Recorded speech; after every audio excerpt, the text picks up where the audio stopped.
So I traded my 2023 Ford Ranger XLT and I bought an electric truck. So what I want to do is I want to talk about what it's like to own a fully electric F-150 in the rural area of Western Kentucky. There's not a huge access of chargers here.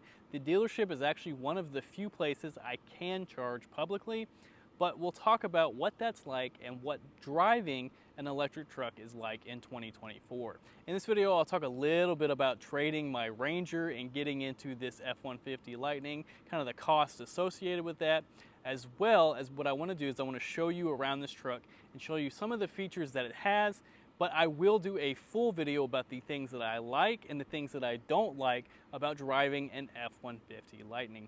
So if you haven't already, go ahead and subscribe to the channel and hit that notification bell so that when we post this full series and we post more videos about driving this truck, you'll be the first ones to see it. So I actually have the truck on and I wanted to do that for a reason.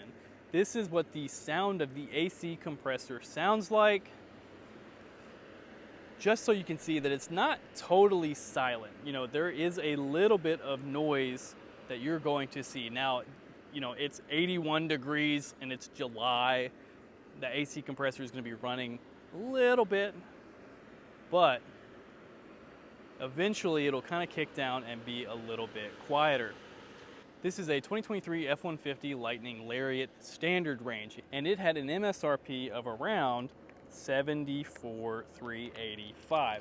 Now, the reason that I bring that up is because with rebates and tax incentive, I almost got this for around $18,000 under MSRP. When I traded in my Ranger for this, I had about $3,000 worth of equity, so I got this for an out-the-door price of about $53,000. The reason I kind of go into that detail is because I want to show you that buying one of these is a lot cheaper than just the MSRP shows you. So if you are on the fence or you are looking at getting an F-150 Lightning, or you're potentially, comparing the cost between an F-150 Power Boost or an F-150 Lightning, I want you to be able to see that you might be able to save a little bit of money and get one of these trucks if you're already looking into it. I am fully aware that this truck might not work for everybody. It's part of the reason I want to show you this series that, even me, as someone who knows kind of the ins and outs of this truck, I have some kind of qualms that I need to work through in a little bit of everyday driving.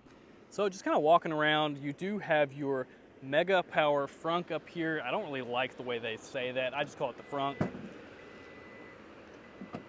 But as you can tell, I do use it. I keep a cooler up here. I got some tow straps. I got a hatchet. I'm an outdoorsy person. I've got some tie-down straps. I keep a couple chairs in here in case we get out and about and need some of them. I've got my dog's long line, an extra jacket, keep my backpack in there. I use this because I like not having to store all of it in the back of the truck. This truck actually did come with the partition lockable storage, but I use the Frunk a lot so I don't have things rolling around the inside of my truck. Here I do have the 2.4 kilowatt power, Pro Power Onboard up at the front. It's nice because you just press it on the button here, it'll turn on, it'll turn off with the press of the button also. So you got a USB-C, a USB Type A. Having the power up here in the front is really nice. I'll keep my drone here in the truck as well. It's just really great to have access to both power and storage up here at the front. Now this is obviously a main feature of the F-150 Lightning, and I think it's honestly its strongest feature. The thing that I really like is that you've got this hidden storage underneath down at the bottom. I keep a tow strap, I keep a few different things, a saw for cutting up some limbs and all that kind of stuff. What I like is that I can have all of this stuff tucked here away from the passengers of my vehicle, and it's just a thing that I like to carry around because I know that this isn't taking up any more room than a regular truck would. There is also lighting here. That way it'll be pretty well illuminated while you're trying to grab things out of this truck, as well as you do have your hooks that you can actually either attach straps to, as well as you've got the ability to strap anything down here as well. So it's a really, really versatile thing to have on a truck that's only possible on this F-150 Lightning and not a regular F-150. I've got the 20-inch carbonized gray wheels, the standard running board. This does have the zone lighting and the 360 camera standard. I like to have that 360 camera. This is my first full-size truck. Again, I came from a Ranger, so having that 360 camera has really helped me adjust from the size of my Ranger to the full-size F-150. Over here you've got your charging, as well as you've got the DC fast charge option and the regular level 2. I don't have the power cord, the mobile power cord. They didn't include this in the truck. It was actually a $500 add-on, and I didn't want to spend it if I have access to charging here at the dealership. But I do think I'm going to install charging at the house. If I do that, y'all let me know if you'd like to see the associated costs of getting that installed. Back here in the back, I do have more storage. This is the partitioned lockable storage underneath the back. I don't use it very often because I have that huge storage up front, and I like to keep it in case I need to travel with my dog. Another option I've got is this tri-fold cover. On my Ranger, I had one of the Best Stop Super Tops, so I like to have things covered here in the back. You can see I've got a lawnmower back here, so I do actually use my truck. This lawnmower actually broke down, and I gotta see if I can get somebody to get it repaired. But got your, I think this is the remaining 7.2 kilowatt back here in the back. So you got your 110 and your 240. You got your LED box lighting here in the back, and you got your box link cleats here in the back as well. Tailgate work surface, and your ability to use your C-clamps and your tailgate step. I like the tailgate step as a person of short stature, but I don't use it a ton. I like that it does have the power up and down on the tailgate. That's a feature that I've never had on a truck, you know, typically getting the XLTs on a Ranger, but it's been nice to have on this Lariat.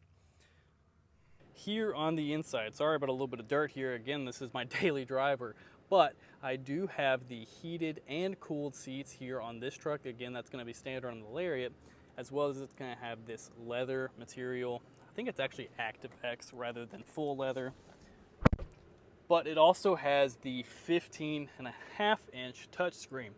I've talked about the touchscreens here before, but one thing I really don't like as I'm trying to turn down the climate control a little bit is I don't like having to use the touchscreen to navigate my climate control. You know, it's just not my favorite. I really like physical touch buttons. I've gotten used to it by now.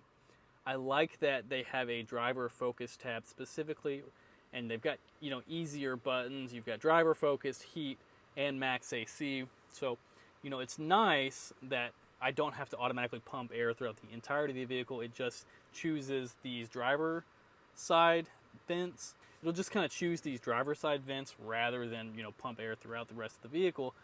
But, you know, I really miss just having physical knobs to be able to do that. However, if you are looking for something with an extended range, you're looking mostly at now a flash, and it's going to have this 15.5-inch touchscreen. It's not a huge deal to me, but I do prefer having physical knobs. Coming from the Ranger, that was really nice to have. Again, you know, your mileage may vary there. And a lot of people actually do like the touchscreen options. I do have the stowable shifter and the mobile work surface. I've actually used this a few times. There are times when I have to either, you know, edit a video really quick or, you know, edit some photos on the go, and this has been nice to use as well. So I've just kind of sat here and ate lunch while my vehicle is charging. So that's really nice to have. Wireless charger is nice to use, but sometimes I think that the regular cable does charge a bit faster. But the wireless charger is nice to have when I just set my phone in here. This truck also has the adaptive cruise, the lane centering, as well as it did come with the 3-year subscription to BlueCruise. So as you can see here, you've got your selection that you can physically drive hands-free on the interstate. Now, our area only has really access to I-65, and you know, that's going to be the only place I can use this. But I have found myself kind of going out of the way to be able to use the hands-free features while I'm driving down the road. Now, of course, with BlueCruise, you know, we always recommend paying attention to what you're doing while you're using BlueCruise. It does require you to keep your eyes on the road. It will tell you when it's not, and it'll actually turn off the hands-free features if you're not paying attention. So, you know, just keep an eye out on what you're doing. And again, I just like having access to my frunk and my tailgate back here in the back. So now that I've showed you some of the basic features of this truck, I'm really hoping that over the next few videos or the next few months, I can show you what daily driving an electric truck is like here in rural Kentucky. I've had to kind of overcome some charging issues already over the last 3 months, as well as I want to talk about, you know, home charging and getting that installed at the house. And I really just want to kind of talk about the challenges of driving this truck, while also showing you that it's basically been the best truck I've ever had. And I'll say that this is the best truck I've ever had with full awareness that I'm not the heaviest of truck users. I do not tow an awful lot, which makes me a prime candidate for the F-150 Lightning. But I do carry things quite a bit. I've got, you know, something in the back of the truck right now that I've got to take to get somebody to fix that lawnmower. I'll have to, you know, pick things up from Lowe's, buy some furniture, you know, a few different things that are going to make me need a truck, but not necessarily one that tows an awful lot. So, you know, this is something that I wanted to do and show you all that, you know, it might be more possible than you think to do a lot of your everyday truck needs. As well as I'm just kind of curious to see what driving an electric vehicle is like. So that's what this is all really about, is trying to see what this is like here in Kentucky. So if you haven't already, subscribe to the channel, go ahead and do so down below and hit that notification bell. Again, I've got several more videos following up this one. I do want to go over the 5 things that I really like about this truck, as well as the 5 things that I honestly kind of hate about this truck. And so we'll post those over the next week or so, as well as I'm going to do a full kind of in-depth look at what the Frunk does. My goal is to go on a camping trip and completely power everything with just the generator here in the truck. That way I can actually go a little bit further out of the way and not have to go to a full campground. So of course, as always, stay tuned. Y'all are gonna have plenty more videos about the F-150 Lightning. If you are curious about anything, or if you just flat out wanna give me your opinion about this truck, let me know down in the comments below. As always, thanks for watching, guys. We'll catch you later.